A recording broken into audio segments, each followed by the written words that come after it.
అందరికీ నమస్కారం. పూజ చేసేటప్పుడు ఇలా జరిగితే మీ ఇంట్లో దేవతలు ఉన్నట్లే. ఎవరైతే భక్తి శ్రద్ధలతో దేవుణ్ణి పూజిస్తారో అలాంటి వారికి ఖచ్చితంగా మంచి జరుగుతుంది. మీకు ఎన్ని కష్టాలొచ్చినా సరే దేవుణ్ణి పూజించడం మాత్రం మర్చిపోకండి. ఏదో ఒక రోజున మీరు గొప్ప స్థాయికి ఎదుగుతారు.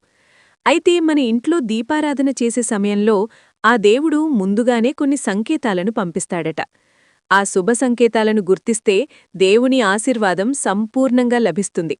విపరీతమైన అదృష్టం కలిసివచ్చి కోట్ల ఆస్తులు కలిసివస్తాయి. మీరు చేసే పూజలకు దేవుడు సంతోషిస్తే ఎలాంటి సంకేతాలను తెలియచేస్తాడో ఈ వీడియోలో తెలుసుకుందాం. బ్రహ్మముహూర్తంలో దేవతలు తిరుగుతూ ఉంటారు. కాబట్టి 3 గంటల నుండి 4:30 మధ్యలో ఎవరికైనా మెలకువ వస్తే మీ ఇంట్లో దేవతలు తిరుగుతున్నారని అర్థం.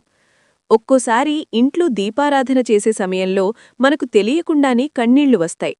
దీపారాధన సమయంలో మీ కంటి నుండి కన్నీళ్లు వస్తే మీరు చేసే పూజకు మంచి ఫలితం రాబోతోందట. ఇక మీకున్న కష్టాలన్నీ తొలగిపోతున్నాయని అర్థం. అలాగే దేవునికి హారతి ఇచ్చేటప్పుడు ఒక్కోసారి దేవుని ముఖంలో చిరునవ్వు కనిపిస్తుంది. హారతి సమయంలో దేవుడు నవ్వినట్లుగా అనిపిస్తే చాలా శుభంగా భావించాలి. ఎవరికైనా ఇలా కనిపిస్తే మాత్రం ఇక మీ జన్మ ధన్యమైపోయినట్లే. మీరు చేసే పూజలన్నీ నేరుగా దేవుని పాదాల చెంతకు చేరుతున్నాయని అర్థం. అలాగే పూజాగదిలో దీపం వెలిగించేటప్పుడు ఒక్కోసారి మన చెయ్యి కాలుతుంది. ఇలా జరిగితే అశుభంగా భావించాలి. పూజలో మీ చెయ్యి కాలితే మీరేదో తప్పు చేశారని అర్థం. కాబట్టి ఎటువంటి చెడు ఆలోచనలు లేకుండా భక్తి శ్రద్ధలతో దేవుణ్ణి పూజించాలి. అలాగే మీ ఇంట్లో అనుకోకుండా పాలు పొంగితే ధనరూపంలో మీ ఇంట్లోకి లక్ష్మీదేవి రాబోతోందని అర్థం. అలాగే ఒక్కోసారి ఉన్నట్టుండి గజ్జల శబ్దాలు వినిపిస్తూ ఉంటాయి. మీకు గజ్జల శబ్దం వినిపిస్తే మీ ఇంట్లో లక్ష్మీదేవి తిరుగుతోందని అర్థం. విపరీతమైన ఐశ్వర్యం మీ ఇంటికి రాబోతోందని సంకేతం. అలాగే ఒక్కోసారి మన ఇంట్లో ఎవరో ఉన్నట్లుగా అనిపిస్తారు. ఇలా అనిపిస్తే మాత్రం మీ ఇంట్లో దేవతలు ఉన్నారని సంకేతం. మీ ఇంటికి అదృష్టం పట్టబోతోందని అర్థం. అలాగే ఇంట్లో దీపారాధన చేసేటప్పుడు ఒక్కోసారి దీపంలో నూనె లేకపోయినా సరే దీపం అలాగే వెలుగుతూ ఉంటుంది. ఇలా జరిగితే మాత్రం చాలా అదృష్టంగా భావించాలి. మీ ఇంట్లో దేవతలు తిరుగుతున్నారని అర్థం. అలాగే పూజాగదిలో దీపం వెలిగించిన తర్వాత ఆ దీపం ప్రకాశవంతంగా వెలిగితే మీరు చేసే పూజలకు దేవుని ఆశీర్వాదం లభించిందని అర్థం. మీ పూజలకు దేవుడు సంతోషంగా ఉన్నాడని, మీ కోరికలన్నీ నెరవేరబోతున్నాయని అర్థం.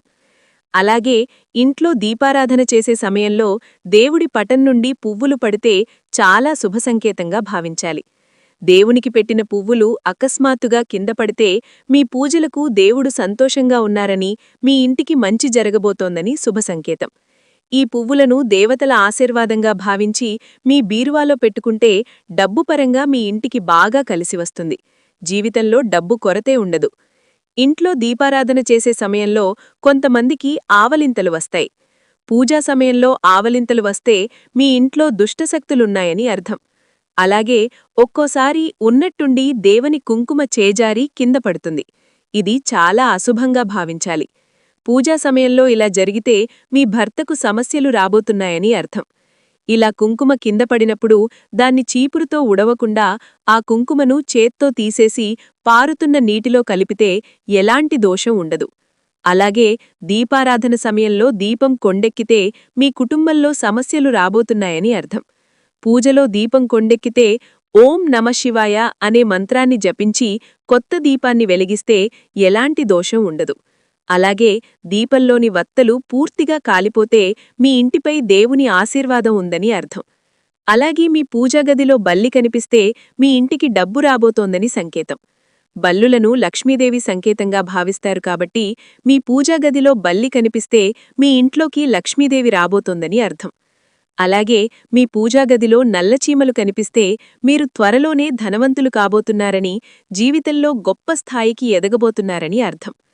కాకికి అలాగే దేవతలకు చాలా దగ్గర సంబంధం ఉంటుందట. కాబట్టి ప్రతిరోజూ మీ ఇంటి ముందుకు కాకి వస్తే ఏదైనా ఆహారాన్ని ఆ కాకికి పెట్టండి. దేవతల ఆశీర్వాదం మీ ఇంటిపై ఉంటుంది. అలాగే మనలో చాలామందికి కలలో దేవతలు కనిపిస్తూ ఉంటారు. మీ కలలో దేవుళ్ళు కనిపిస్తే మీ ఇంటికి ఏదో మంచి జరగబోతోందని, త్వరలోనే ఒక శుభవార్తను వినబోతున్నారని అర్థం.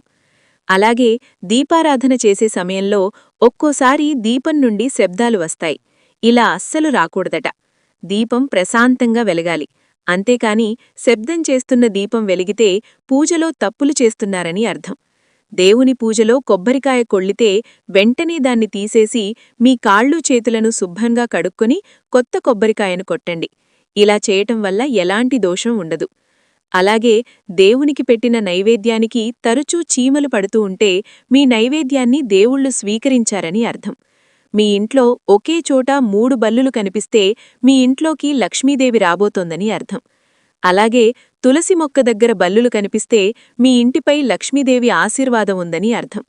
లక్ష్మీదేవి స్వరూపమైన తులసి మొక్క ఎండిపోతుంటే మీ ఇంటికి కీడు జరగబోతోందని సంకేతం. ఉప్పును లక్ష్మీదేవి స్వరూపంగా భావిస్తారు కాబట్టి మన చేతి నుండి ఉప్పు కింద పడితే మీ ఇంట్లో డబ్బు నష్టాలు జరగబోతున్నాయని అర్థం. మీకు ఎక్కడైనా గుడ్లగూబ కనిపించినా మీకు మంచి జరగబోతోందని శుభ సంకేతం. మీ ఇంట్లో అకస్మాత్తుగా ఎలుకలు కనిపిస్తే అది దురదృష్టానికి సంకేతమట. తరచూ మీ ఇంట్లో ఎలుకలు కనిపిస్తే భవిష్యత్తులో ఏదో చెడు జరగబోతోందని అర్థం. చూశారు కదా ఈ వీడియోని? ఈ వీడియో గనుక మీకు నచ్చినట్లయితే లైక్ చేయండి, షేర్ చేయండి, సబ్స్క్రైబ్ చేసుకోండి. Thank you for watching. సర్వేజన సుఖినో భవంతు.